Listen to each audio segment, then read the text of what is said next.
Hello, fellow librarians and Blue Maple Library Committee members. My name is Shaun D'Souza, and today I will be presenting my report on children's information behaviors. Children are an understudied user group in information science. Research involving children require extra ethical consideration, parental consent, and collaboration with schools or organizations, which means far fewer studies are conducted. However, the studies we do have show clear patterns, and these patterns are essential for building services that truly support children. Today we'll look at three core themes repeatedly highlighted in research, the barriers children face, and two major theories that help explain why these patterns occur. One of the strongest findings across studies is that children rely heavily on trusted adults when searching for information. This includes parents, whose behaviors children mimic, teachers and librarians who support search tasks, coaches, mentors, and even media figures who shape what information children value. Children do not naturally acquire information skills on their own. Research shows that they often struggle to verify credible sources, and many prioritize convenience over accuracy when searching for information. This means adult guidance is crucial, not just to teach skills, but to help children interpret what they find and recognize what credible information looks like. When children lack this guidance, especially in communities experiencing information poverty, their ability to search, question, and evaluate information becomes significantly limited. The second key findings is the importance of information spaces, such as libraries, childcare centers, makerspaces, and classrooms. These spaces matter because they expose children to new tools and technologies, help normalize help-seeking behaviors, offer hands-on experience that build confidence, and provide multiple ways to access and interpret information. For example, makerspaces give children opportunities to experiment, collaborate, and learn through doing. Research shows that when children regularly visit these spaces, their information skills grow and evolve across time. The more diverse and supportive these environments are, the more children learn how to search, not just what to search for. The third key point is that children often turn to their peers for information. This involves recommendations from books, sharing online resources, helping one another during group tasks, and comparing answers or explaining concepts to each other. Peer interactions are especially powerful in makerspaces and libraries, where children are comfortable experimenting without fear of being judged. When school or programs restrict collaboration, children's information behaviors actually decline. They become more hesitant and less confident. While children are natural, curious, and motivated to explore information, they also encounter several barriers that shape how they search, evaluate, and use information. Research shows that children often struggle with social and emotional barriers, fear of asking for help, especially if they worry about being judged, low confidence, particularly when facing unfamiliar tasks, anxiety or frustration, which increases when they feel overwhelmed or unsupported.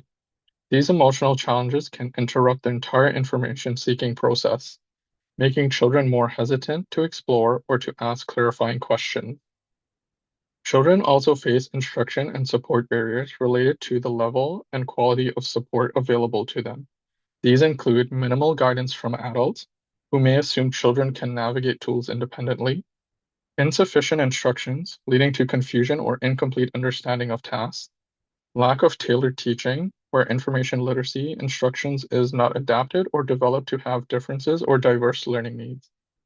When guidance is limited or unclear, children struggle to build strong information-seeking habits and may rely heavily on guesswork or peers. Together, these barriers highlighted the crucial role of supportive adults and well-designed learning environments in helping children develop confidence and competence as information seekers. To better understand these behaviors, we can apply Chapman's theory of life in the round, which highlights how people rely on insiders, the trusted individuals within their social world.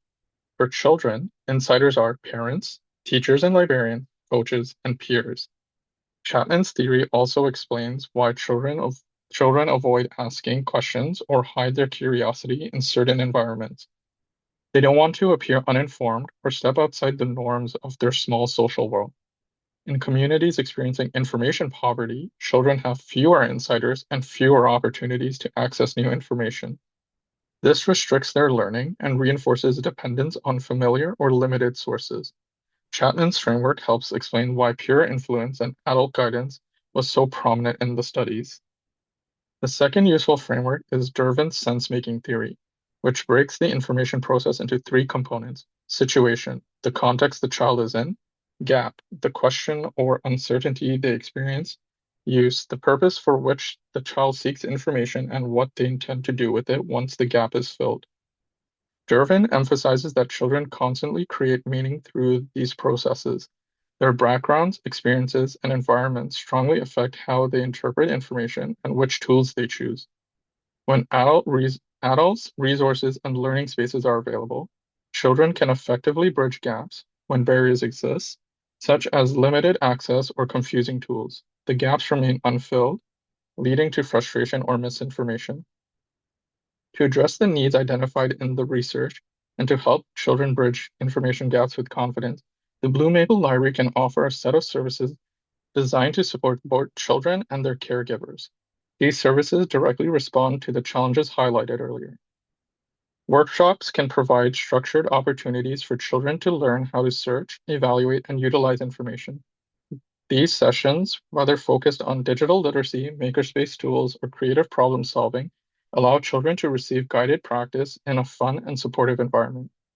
Children-focused information services, since children rely heavily on trusted adults, particularly when using tools or assessing resources, the library can provide dedicated assistance through service desks or scheduled support sessions. These interactions offer children a safe space to ask questions, practice searching, or receive personalized guidance from librarians. Learning centers to enhance the role of information spaces, the library can establish dedicated learning centers where children can explore books, games, technology, and interactive activities. These spaces promote curiosity, encourage help-seeking behavior, and enable children to develop skills through hands-on investigation. Courses for parents and caregivers. Since children imitate adult behavior, it is just as important to support parents and caregivers. Courses can teach adults how to guide children's online searches at home, promote digital safety, assess online information, and foster healthy curiosity. In conclusion, children's information behavior is shaped by social support, the environment they learn in, and barriers they encounter.